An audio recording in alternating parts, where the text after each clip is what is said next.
Thanks for inviting me here and giving me the opportunity to discuss European immigration affairs with you. I'm not going to be historical now, but I'm happy to answer questions on 20th century history preferably and try to do my best on them. Europe nowadays presents a contradictory picture with regard to immigration and ethnic plurality. If we consider developments in the past decade, we can see on the one hand a new openness to immigration, albeit selective, following a record high of migratory movements in the 1990s, but also a tightening of European borders with refugees drowning in the Mediterranean.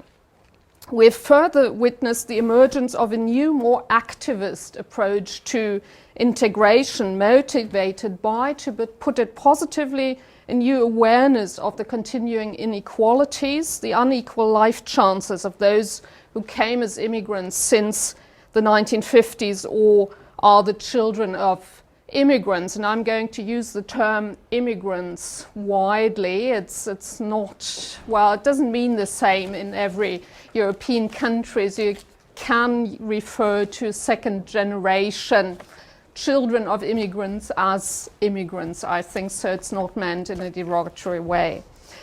The awareness of continuing inequalities, however, often takes the form of accusations against the immigrants themselves, who are blamed for their alleged unwillingness to adjust and to make sufficient efforts.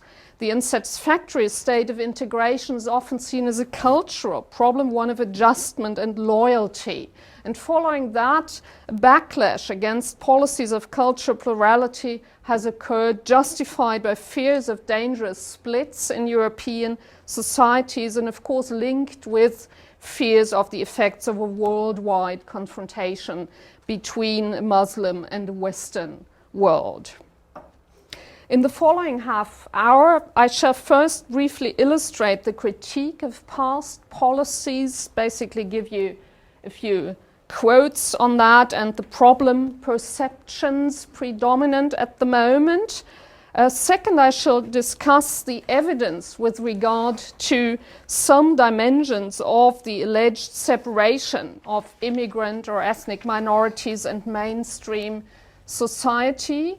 Before I third want to look more pointedly at whether multiculturalism should be blamed for some of the existing problems or indeed achievements. What I'm going to say about Europe mainly refers to the Netherlands, the United Kingdom and Germany. It is sometimes also true for countries like France or Denmark, to a lesser extent, I think, for Southern European countries and for East European countries, but we could maybe refer to them in the discussion. I don't think that you could really justify to talk about all European countries as well representing one uniform trend. So obviously I'm going to generalize, although in fact I believe that the background to policy changes and the meanings of a discourse that seems to be similar throughout several European countries, that the meanings and backgrounds may be nationally different. But again, this could be an issue for our discussion. Now, common problem perceptions, the critique of past policies. Let me just selectively illustrate this by giving you a couple of quotes. In the United Kingdom, Trevor Phillips, then head of the Commission of Racial Equality, which has now been merged into a Grand Human Rights Commission, caused an uproar when in 2005 he diagnosed Britain as sleepwalking our way to segregation, as you can see here. Am I actually standing in the way? I'm not quite sure where to stand so that people can see everything.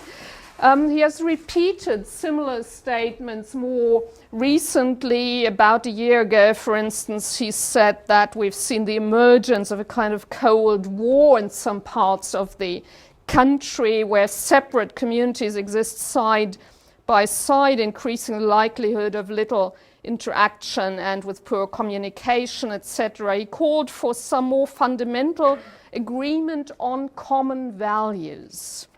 There's another one here, even more pointed, a newspaper article right after the July 2005 bombings, the bombings in London, the tube and bus bombings, where you see the allegedly mistaken policy of multiculturalism is being blamed for a lack of integration, a culturally and morally unassimilated immigrant demi-intelligentsia. He doesn't like the intelligentsia as well.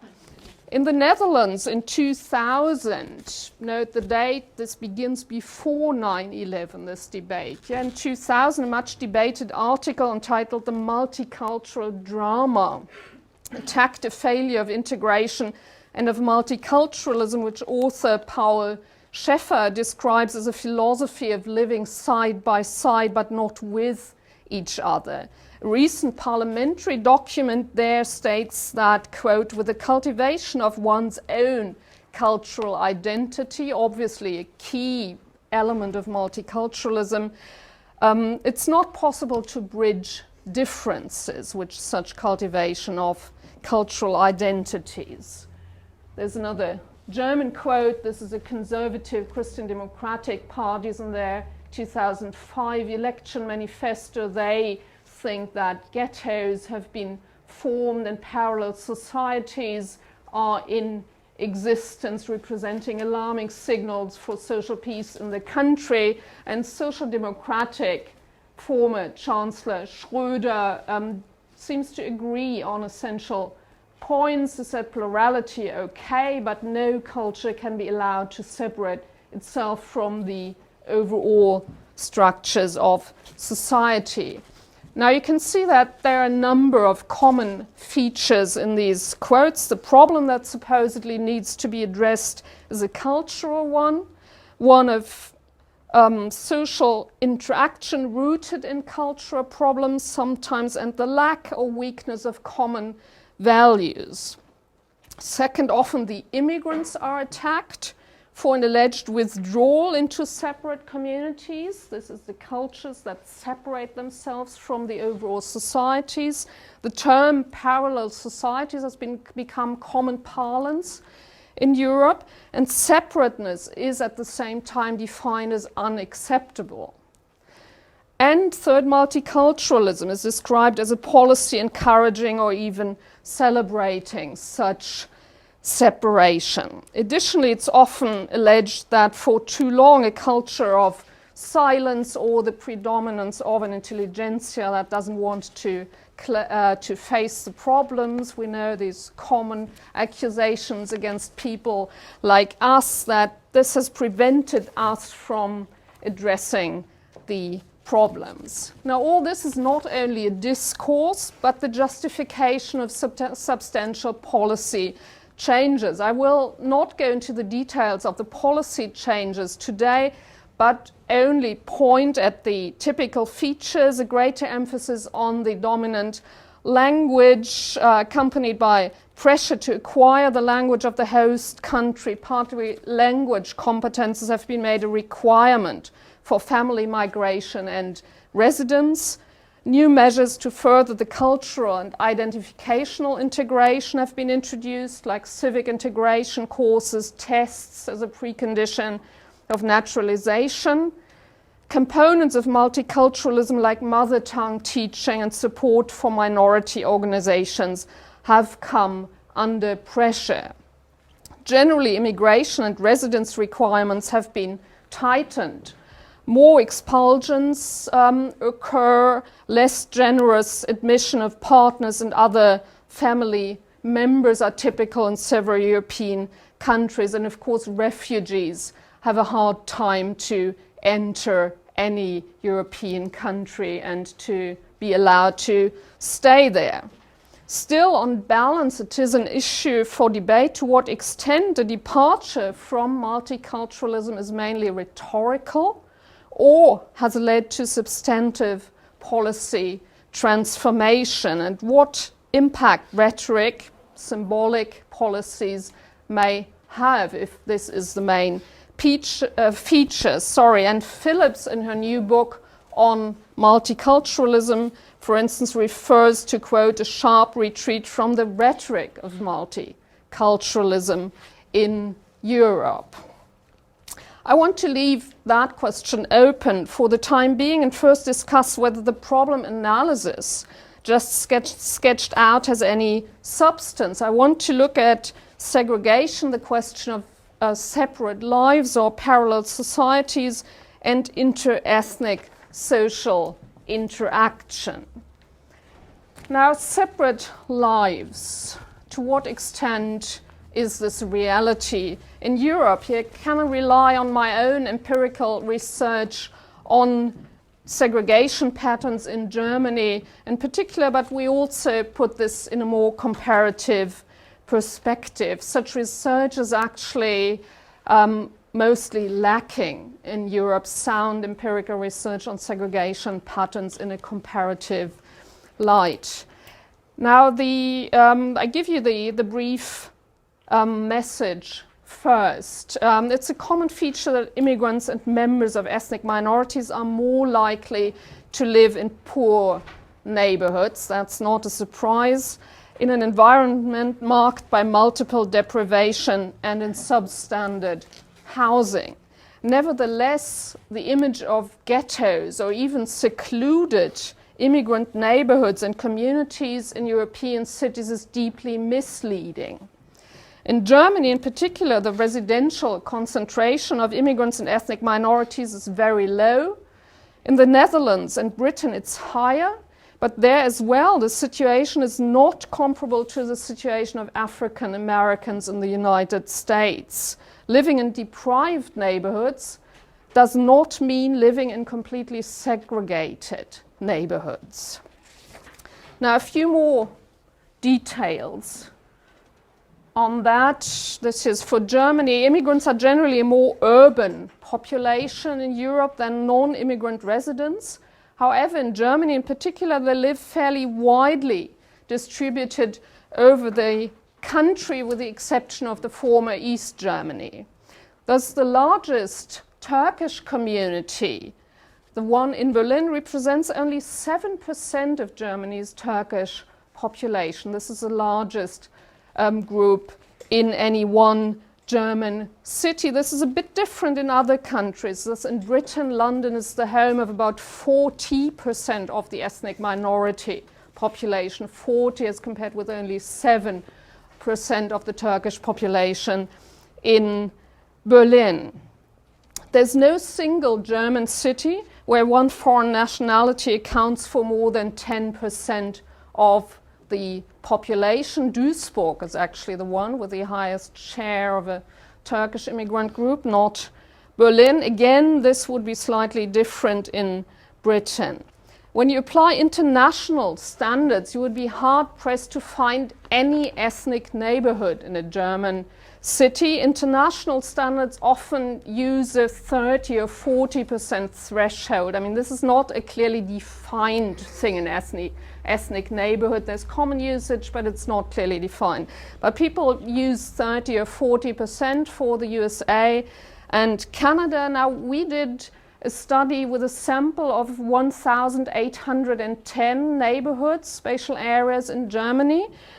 And the highest population share of one national group we found was 38%.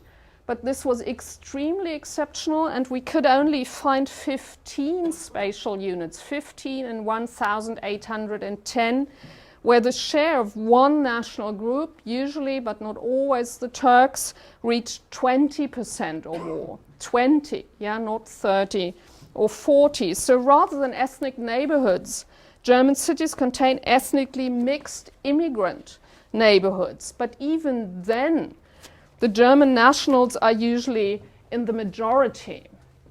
Larger districts with more than 50% foreign nationals exist, but they are rare. In Frankfurt, for instance, which has something like 28%, I think, foreign nationals altogether, of 45 urban districts in 2004, only one had a majority of non-German nationals. So the typical feature is distribution over the city, concentration in immigrant neighborhoods. Concentrations are higher in Britain, but even here there's a huge gap in comparison with the United States. Oxford geographer Carrie Peach has compared Chicago in particular with some cities in Britain, and I quote his findings. He says that in 2000, over half of Chicago's black population lived in tracts where they formed 95% or more of the population. Over half of the black population in tracts where they formed 95% or more of the population. Now in England and Wales, only 9% of the combined minority population lived in wards where they constituted 67 or more % of the population. He uses this 67 because some people have developed this threshold of 66 and 80% of shares for single minorities in order to define ethnic enclaves or ghettos. So according to that, in England and Wales, 9% of the ethnic minority population, but only if you take them together as one group, would live in ethnic enclaves or ghettos. So even in the UK, where concentration is much higher than in Germany, you would be hard-pressed to find ghettos. You do find ethnic neighborhoods, but still only a minority, while in London something like a fifth, for instance, of the ethnic minority population live in ethnic neighborhoods. I have more details here, but I will skip them for now. So if residential segregation or mixing is regarded as a main basis for inter-ethnic contact, then we should say that conditions are not all that bad in Europe for interaction, and we don't see spatial segregation as being a predominant feature. Still, is the existing separateness a result of choice? Only a few hints here because research is not very good on that. There is, in a survey done in Germany, you find hints that migrants of Turkish origin, to a greater extent than, for instance, Italian immigrants, remember the guest workers were often Italians or Spanish or Greeks in Germany, they, in their choice of accommodation, take the ethnic milieu of an area into account. In a survey, a quarter of Turks said they preferred to live in an area mainly inhabited by foreigners. This question was put in a slightly stupid way. They asked about foreigners, not about co-ethnics. Only 9.5% of Italians and about 12% of former Yugoslavs and of Greeks shared this preference. But note that it's a minority for all groups. Over 60% throughout said they did not care or they preferred to live in mixed areas. For Britain, there's a study on Bradford, a major Asian populated city, showing that concentrations are a result of population growth, mainly increasing Asian populations are population growth rather than preference of people to live together, and that minority populations tend to move out of segregated areas. So all this idea of an increasing withdrawal of immigrants into, well, segregated areas or segregated lives is not backed up by the evidence here. Of course, life in poverty areas is another problem. I will not discuss this here now, but just, well, mention that this is another point we should take seriously. And the schools are, again, a separate problem where segregation is much higher than in the residential areas. But again, I only mention this at the moment. So what about actual contact? If residential structures are the precondition for contact, to what extent does it happen? Now again, the brief message first is contact does take place for most migrants or ethnic minority members.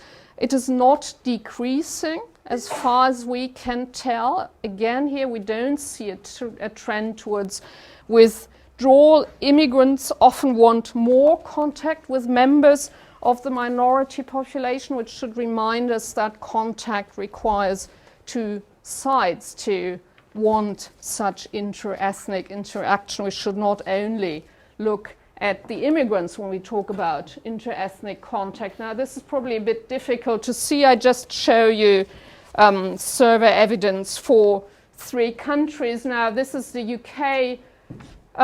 You can see if you only look at figures here, this is do you have contact with people from different ethnic groups socially outside work. You can see that a large majority of Black and Asian respondents, were 59% here for the Asians, say they do. The smallest percentage is always among the majority population. They're, of course, the least likely. Were partly due to numbers, but then we could discuss whether this has to do with their general openness towards such contacts. So you see that contact outside of work relations does happen for my majority. This is the Netherlands, where I only had different figures. There's a problem with European comparisons that, of course, you never get uniform data. Survey evidence in particular, they ask questions differently. So here, this is more narrowly. They ask people whether their contacts are predominantly within their own group. They could still have contacts with other groups, but predominantly. And actually, this looks like less contact here. In the Netherlands, if you look at the Turks, this is here done by residential concentration. Even if they live in extremely mixed neighborhoods where there are few other Turks, 52% say that their contacts are predominantly within their own groups. Much lower here for the Surinamese and the Antilleans. These are the 4 major non-Western immigrant groups. These are the groups the Dutch mostly look at. This is Germany. Well, this is in German, but I briefly explained. This is for Turks only. The spheres in which they have contacts with Germans, you can see that this is fairly high. I mean, we're in the 70-80% range. This is in the neighborhood. This is among friends and acquaintances. It's going down for at work because they're increasingly unemployed.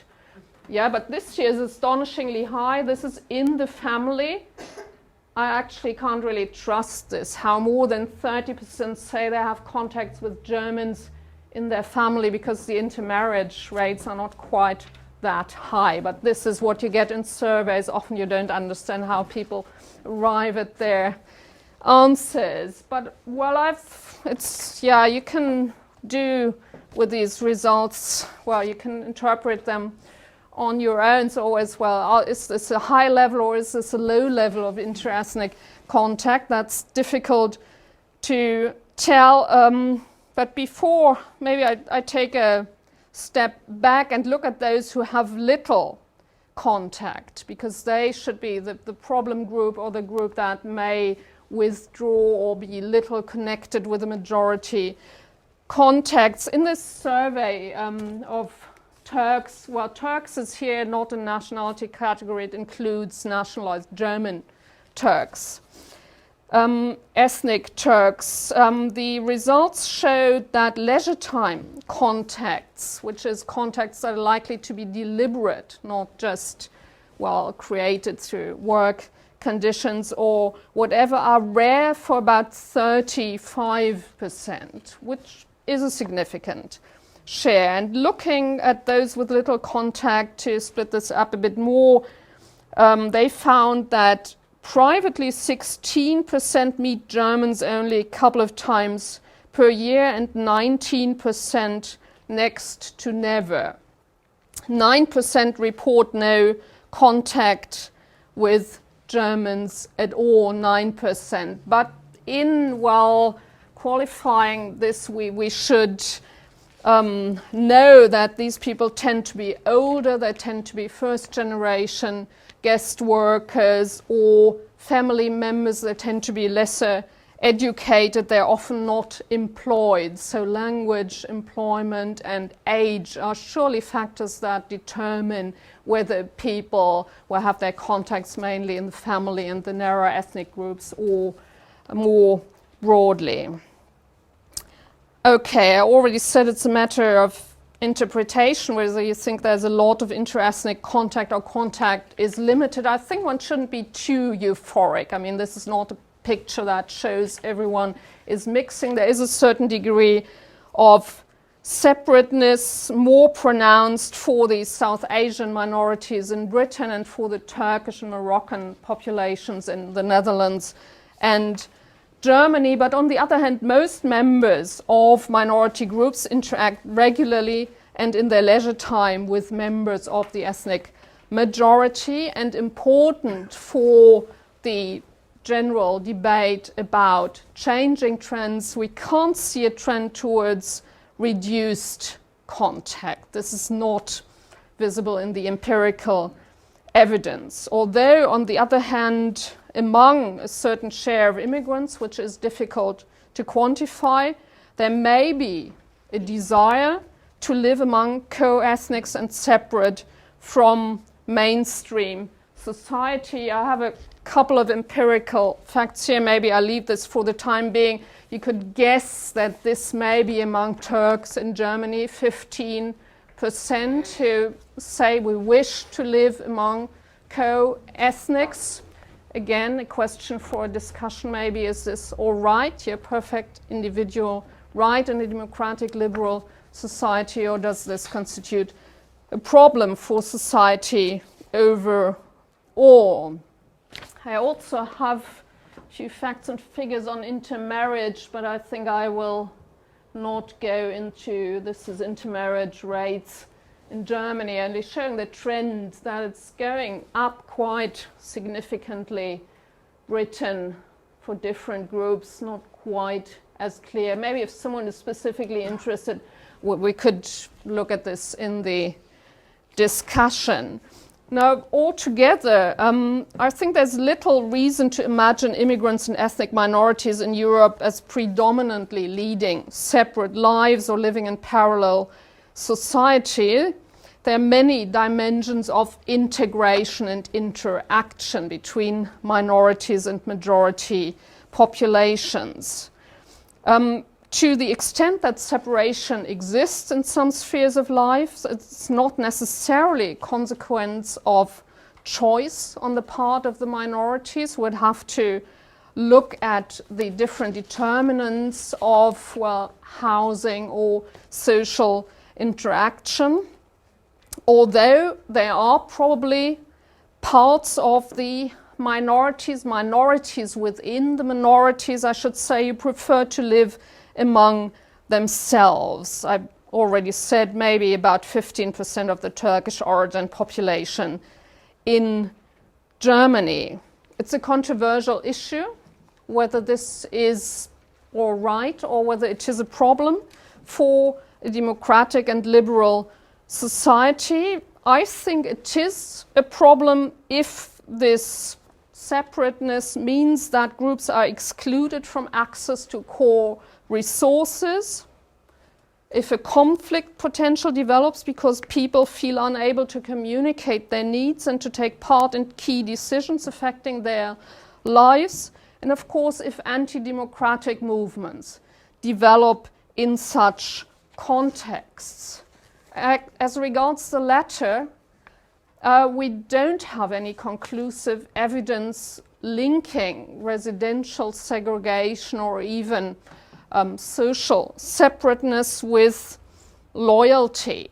All the evidence we have, although it may not be satisfactory, shows that generally loyalty or identification with British, German society altogether, support for core democratic values is quite high among minority populations. In some German surveys, I always show this to, well, some audiences, that it's often higher among Turkish Germans than among East Germans, who are far more reserved towards democracy. And definitely it's not linked with living in a segregated environment. Yeah, so hardly a systematic link between residential social segregation and loyalty with society overall.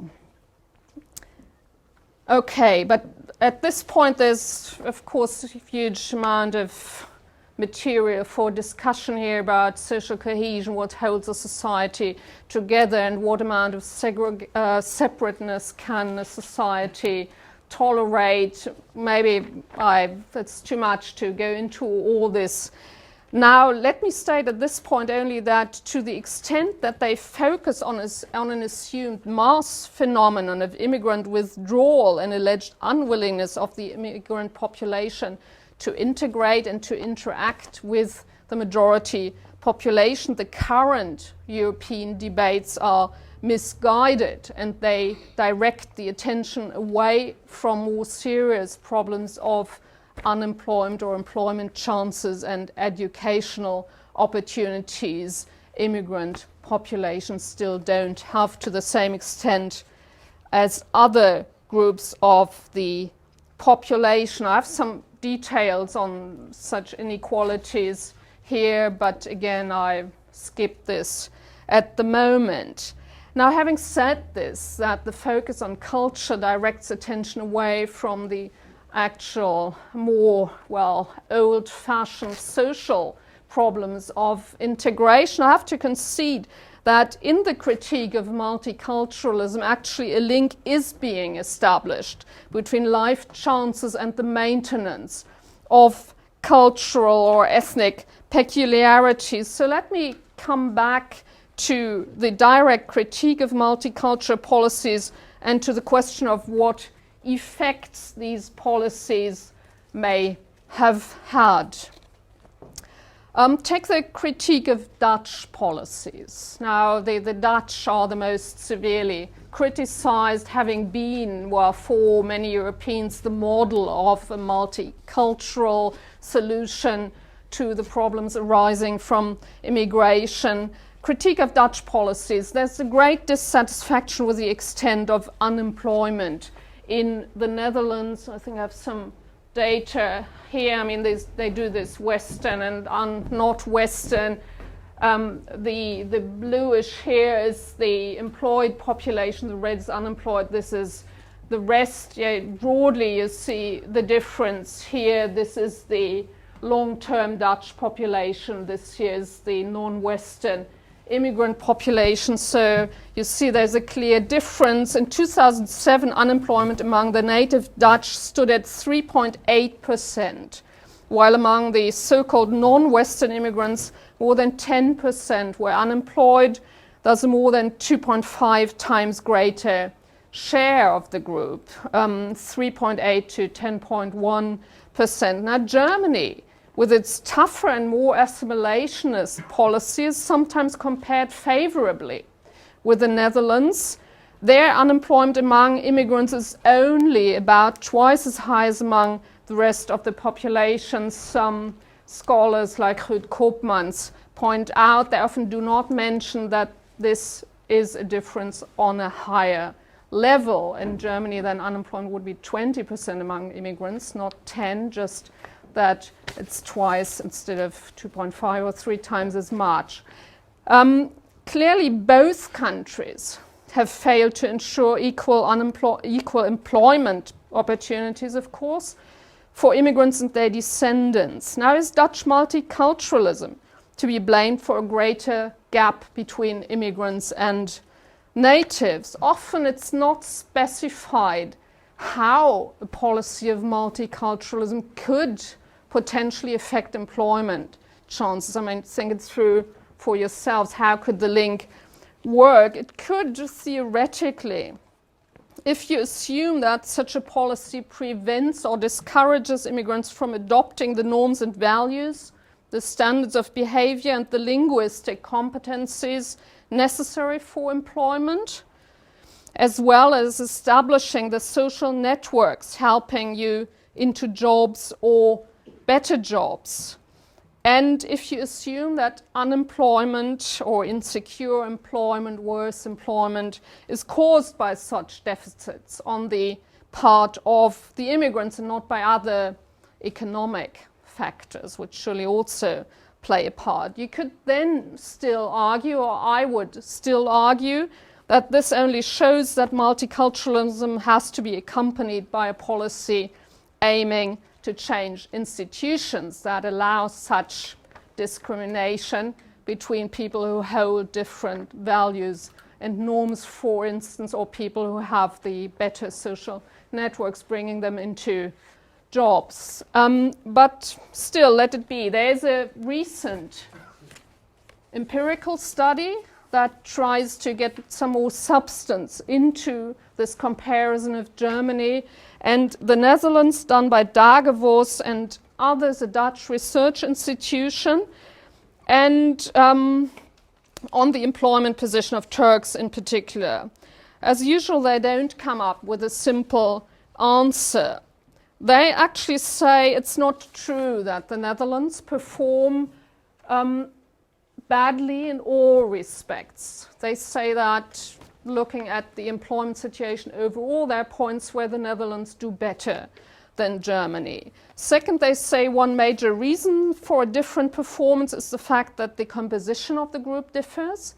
In the Netherlands, the Turkish immigration is more recent, it's more rural than to Germany, so the educational background would be less favorable, and this explains a lot of the employment, of the bad employment situation. Third, they do concede that integration policy may have had an effect on language competencies. They're worse in the Netherlands, according to survey. Possibly this could be related to little pressure on immigrants to acquire the Dutch language, little support granted to them. Although I don't find this entirely plausible when I look at Germany, where the situation was not that different. I mean, there wasn't wide-ranging support for immigrants to acquire the German language, so I can't quite see why here policies should be the crucial factor behind differences. So the study concludes altogether that there's no clear proof for either position, for the critique of multiculturalism or for the defense of multiculturalism. It may well be that policies altogether had little effect. Again, this is a major research issue, I think. How much do policies actually affect immigrant opportunities, as well as maybe in social policy impacts more generally? I mean, how much impact do social policy interventions have on the actual life chances of people, or how much more influence does the economic situation, the family background, etc. have? So we may be focusing entirely on the wrong area here by struggling or fighting about multiculturalism. Yes and no.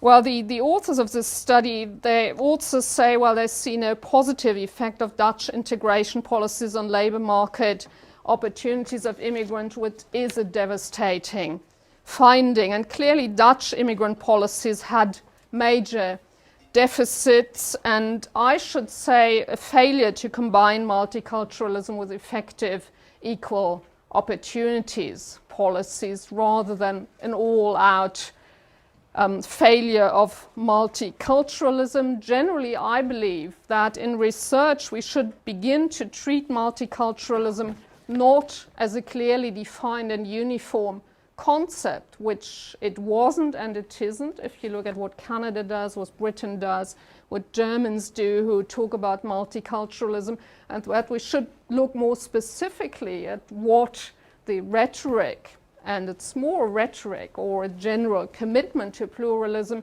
what it actually meant or today means in different political cultures, and how it was implemented, and then look more precisely at what impact such different policies may have had, rather than looking for this very general overall statement. Am I taking too much time? What we'll do is go on for a few more minutes, just break slightly so that colleagues that need to be at something at once will leave, and then we'll have to Okay, well, I will conclude definitely before 1. Now, this was employment, unemployment, and the linkage with multiculturalism. I just want to look at one other example. There's a recent book that compares the United States and Canada, written by Irene Blomrath. She's now in Los Angeles, I think. She claims that due to its policy of multiculturalism, Canada has a better record than the United States with regard to naturalizations and political participation. And she thinks that this is because, I quote, government policies can facilitate incorporation by providing immigrant communities with material resources to engage in political mobilization, by increasing access to political decision makers, and by shaping understandings of immigrants' symbolic place within the polity. So Canadian multiculturalism here has a positive influence compared with US non-intervention. I don't think that she actually manages to prove her argument, but I find this way of linking government policies and political representation and identification plausible, maybe more plausible than the link between multiculturalism and the employment situation. In fact, the Netherlands, like Canada, are doing comparatively well with regard to political representation and participation, which is not that often mentioned when the Dutch are bashed for their unemployment rates and bad educational performance. In 2006, just a few more facts and figures, 17 out of 150 seats in the national parliament, so more than 10%, were held by politicians of non-Western origin, which is more than in Britain, and actually, as distinct from Britain, where the minority politicians are mostly with the Labour Party, in the Netherlands they represent the full range of political parties. Now, you could argue that this is related to the granting of voting rights on the local level to foreigners as part of the multicultural policy of the 1980s. Following that, the number of councillors of minority background increased steeply from only 74 in 1949 to 150 4 years later, and then to a bit more than 300 in 2006. So within 12 years, that's more than 1994 to 2006, yes, 12 years from 74 to 302. I find this quite impressive. And as I said, maybe this had an impact on the national level as well. And in some of the big cities, the migrant population is today proportionally represented in the political decision-making bodies.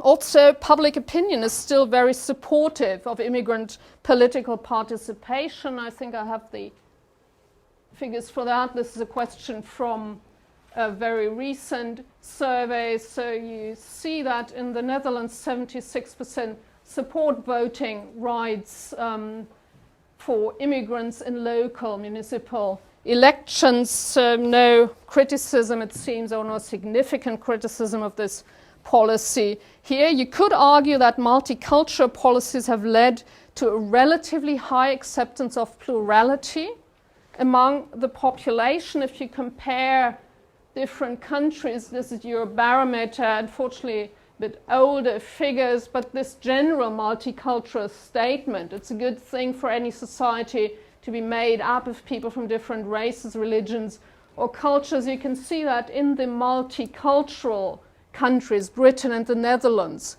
support for this position is significantly higher than in Germany. You can also see that, well, no, the European average is not here. I have all the details for different European countries, but I spare you those now. But altogether, you have a slight majority throughout Europe actually supporting pluralism. So we shouldn't imagine, Europe altogether as tightening and as being completely immigrant and favoring assimilation and homogeneity. This would be a wrong picture. I just said I have a few more current survey results that show that the support for multiculturalism does go down in the past few years, but it's not a breakdown of support for multiculturalism. I mean, this would be Britain 2005. You see August, which is after the bomb attacks in London, and you still see that the national response is the grey. About a third of the population say multiculturalism threatens a British way of life. This is a significant part of the population right after the bombings, but it's 1/3. It's not the majority supports multiculturalism, making Britain a better place of life. So, you could argue that here we have some positive effects of multiculturalism, more political participation, better political inclusion of immigrants, and higher support actually for policies of pluralities. So let me conclude. There's a renewed debate about immigrant integration in Europe, which is to a significant extent dominated by the critique of pluralist approaches of multiculturalism. The assumed problems this debate and the policy shift legitimized through it respond to do not exist as mass phenomena. The most pressing integration problems are not the withdrawal of immigrant communities from mainstream society, but the old and well-known problems of education and labor market integration, with differences between European countries in that respect. Now, to some extent, this is acknowledged in the integration debate. I don't want to misrepresent it. There's not only a debate about culture and linguistic adjustment. The political debate does address education and labor market integration, but the emphasis on cultural problems, alleged parallel societies, etc., gives the debate a wrong twist and directs attention away from the major problems. It may further alienate the minority population, an effect not very often thought about, and it serves to legitimize restrictionist immigrant policies that do, to a considerable extent, accompany the new integration policies.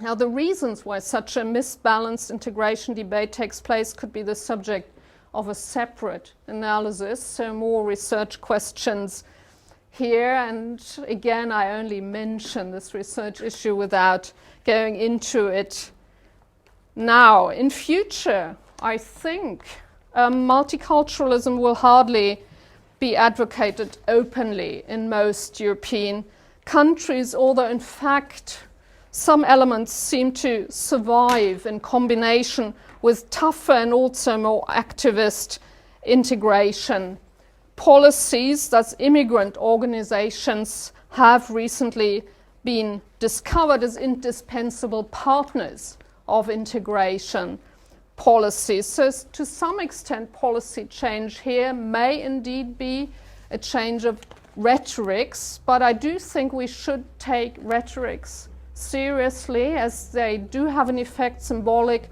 policies affect, for instance, participation, they affect the general climate in a society, and they affect the well-being of immigrants, surely, apart from, well, as I said, legitimizing maybe restrictionist immigration policies. So we shouldn't say it's only rhetorics. We should take them seriously as well, although altogether European countries have not thrown out multicultural policies altogether. They sometimes continue in hiding or under different names in an altogether more, well, assimilationist, maybe it's a bit too strong, but I say maybe a more assimilationist climate.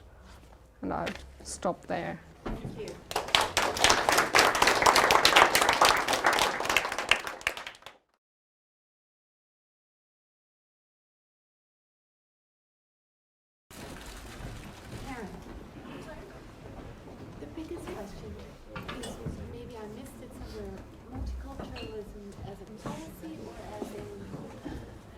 say opinions on multiculturalism, it's a different policy in different countries.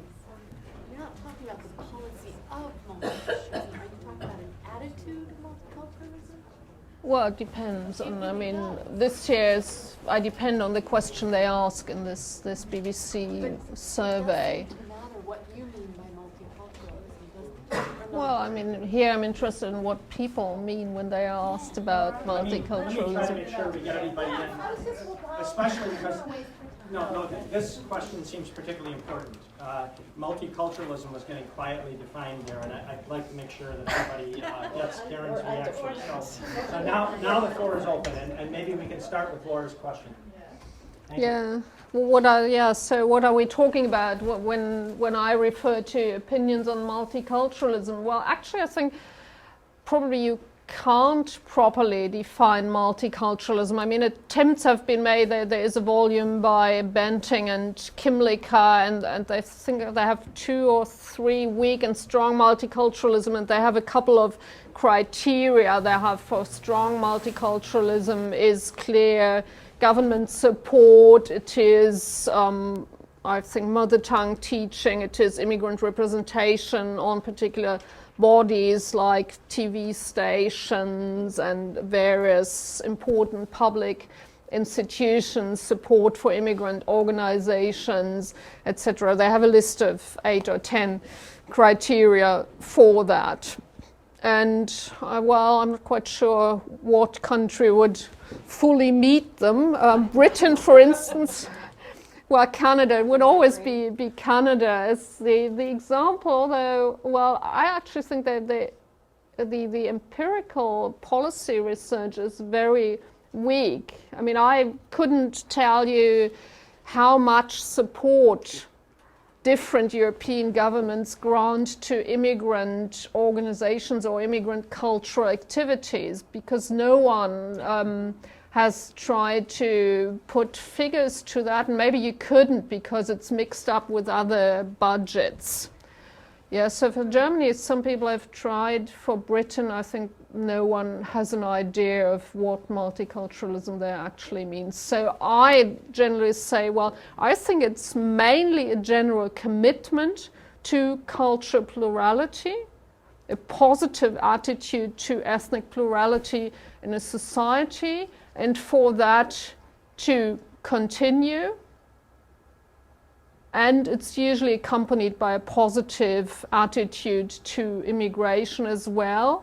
And I think I would say, yeah, multiculturalists should be of the opinion that this cultural plurality should also be supported by state policies. Though if your idea is that the public life of a nation state is not to be uniform, then you have to give some funding, you have to acknowledge this plurality by funding the organized expression of cultural differences. Otherwise you claim that you are, well, you support pluralism, but you don't do it in fact, because the majority culture would always be the hegemonic culture unless you give organized support to the minorities as well.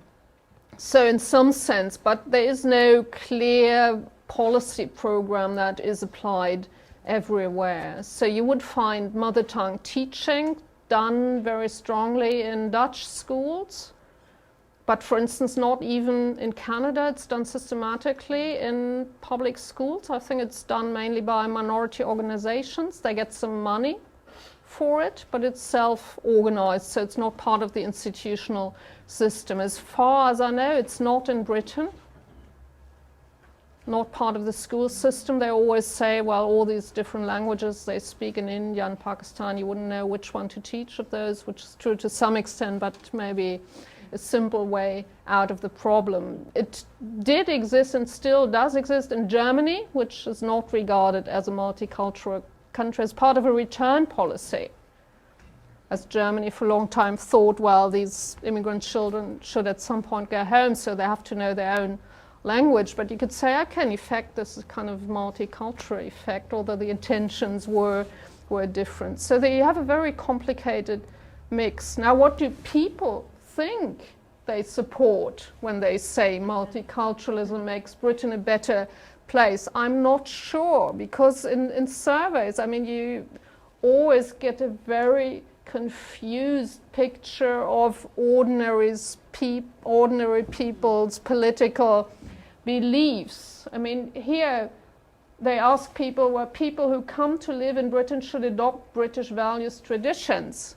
You should have thought, well, this is opposed to multiculturalism, but you find, well, the support is almost the same. So the same people say, yes, I favor multiculturalism. They say, yes, I favor adjustment to British ways. So, well, there you are. Difficult to interpret. And also the previous one I had in the Eurobarometer, this here is for all the European countries, but you probably can't see this properly. When you look at the two questions, the general multicultural statement, yeah, it's a good thing, fine, you get majority support, but then more specifically, here for Germany or for any other country, the diversity in terms of race, religion, or culture adds to its strengths. Again, you should have thought, that, well, isn't that the same? No, it's not to most people. Yes, so this is a very dodgy thing, well, what to do with surveys. So, I mean, you should always treat them very cautiously. I mean, you could have taken only the second question and argued that multiculturalism does not have majority support in the population, and probably you should look at both and mainly see that the trends are the same. It's always, well, you have larger parts of the population supporting it in the UK and in the Netherlands than in Germany, and Germany is, with Belgium and Greece, are actually the worst in Europe in many surveys on immigration. And Denmark and France, you see Denmark, France, Netherlands, UK are on the left. They are up the greatest shares supporting plurality. Yeah, Sorry, it's too long. Yeah, no, more it's okay, questions. It's okay. I just want to see if we can get in a couple more questions. And on a practical suggestion, if the Center for Advanced Study graduate students can hold their questions for Karen's meeting with us at 3 o'clock this afternoon, then maybe we can get in other people. But, sorry, go ahead, please. I'm curious about the current political discourse as far as granting babies born to immigrants a German nationality. I know that currently isn't happening. I'm wondering, is this in political discussions now? Apparently it does have benefits, granting them voting rights, for example, and a greater integration into society. So I'm wondering, what is the status of that? Yeah, it's not for any child born of parents of non-German nationality. It depends on their residence status. But since 2000, well, most immigrant children are granted German nationality when born in the country, and of course they will hold voting rights when they turn 18 and opt for German nationality. At this point there's a complicated option principle. Well, they have dual nationality until they turn 18, and then they have to opt for one or the other nationality. And at the moment there's a political debate about how to enforce that, or whether Whether it's even yeah, I mean, how do you do this? You will have to check upon everyone. You have to have a population register then for everyone born under these conditions, and send them letters and demand a statement, or how do you do it? Well, probably Germany is well organized and the state would probably be able to do that, but there are debates about, well, doesn't this alienate too many people? Is this wise to do it? But you have a controversy. I mean, there's some people who say we should now drop this altogether and grant dual citizenship or whatsoever, but you also have conservatives who say we should go back to the old citizenship law and not grant automatic German nationality altogether. And while there have been restrictions to the new citizenship law as well, they have introduced the citizenship test, so people now have to take a course and then a test on, well, that's similar to other nations. You have it in the US and you have it in Canada, and there's a debate about whether this is in fact selective. I tend to think that social selection is more effective and taking place behind the scenes, because you're not granted German nationality when you depend on social welfare, and when you're, for instance, illiterate, because then you can't meet the language requirements, etc. And this is not that much debated, but I think probably this is the really serious issue, that there are people who are excluded from German nationality, but they have permanent residence. So they're going to stay. No German government will be able to drive them out of the country, but they're not granted full political rights. So what's the idea behind that? You exclude people of lower social standing from political rights? I mean, normally this was the case before the First World War in the German Kaiserreich, but not since democracy has been introduced. So this is the serious issue, I think.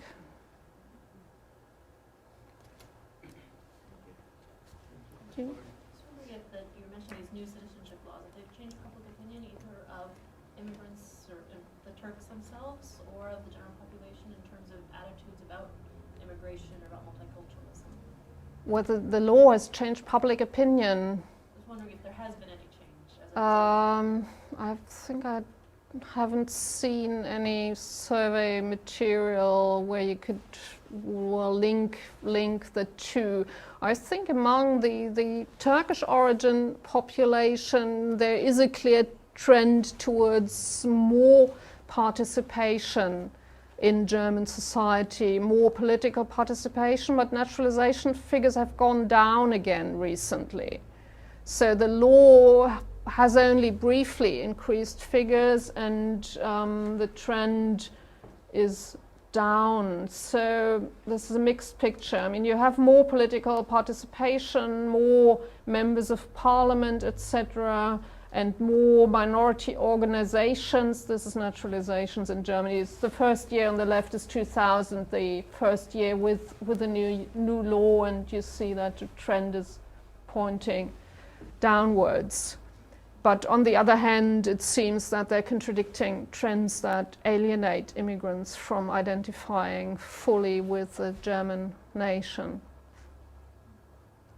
So maybe I'm contradicting myself. I was just before emphasizing the interaction and the loyalty bit, but the picture's always not that simple. I guess just my experience would say that the trend also has to, if you're trying to figure out what the trend means, if you're trying to discern meaning from the trend, then you also have to look at the population that you're drawing your naturalization applicants from. And if you have, as it looks like you did in 2000, a large pool that naturalizes, leaving, and then you have a lower set population. So unless you keep very high immigrant trends, which my assumption is in the 1990s and 2000s, Germany did not. Oh, in the 1990s, yes, there was the peak of immigration in the post-war period. Enormous immigration. So if you naturalize most of them, and then your legal permanent resident policies are. There's no one left, you mean? Yeah, this. Well, I'm not saying well, there's but no one left, not with these figures. I mean, some people say yes. Sure. I mean, there was a backlog, and this is why the figure is high initially. People waiting for the better opportunities. And now, well, there's the potential is lower. But I mean, there's 1.7 million Turkish nationals in Germany. Most of them have been there for more than 10 years. So this is a large pool. There is new immigration, and it is significant, but this doesn't fully explain why the figures are going down. It's still a tiny minority who apply for naturalization. Although, I mean, the Turks are not just the last sentence. I mean, there's other surveys asking people whether they would ever consider applying for nationality, and the figures are lowest for groups like Italians or the French, or they say, well, never, why would I? So, I mean, the problematic population is the resident without political rights or without full political rights would be the European Union citizens, not not the Turks or, I mean, Afghans, Palestinians, they have high rates of citizenship acquisition. Why don't we take one more question? Yeah. I was wondering whether you can talk a little bit about EU-level policies, if there are any, on immigration and multiculturalism, and if you see any convergence, maybe not in policy, but in discourse, the member state level. Well, this is a huge question.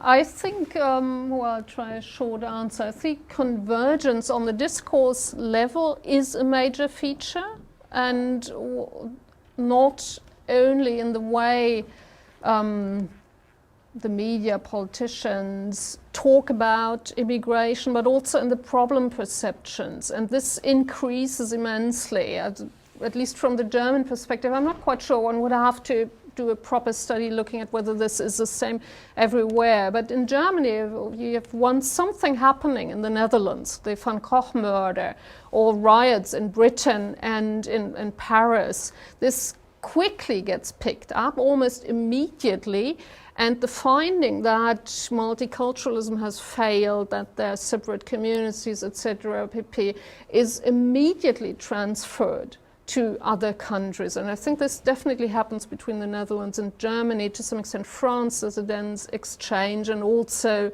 Britain. I would still claim that the background to this may still be different, but there is a perception that the problems are the same and they are defined in similar ways. So that definitely happens. I don't necessarily believe that this has much to do with the European Union. I mean, this is a separate question. European Union involvement in immigration and integration policy has increased in the past few years, although there is still a significant resistance among member states. Britain, for instance, doesn't like EU intervention into border control issues. Germany at the moment tries to prevent any more European Union involvement.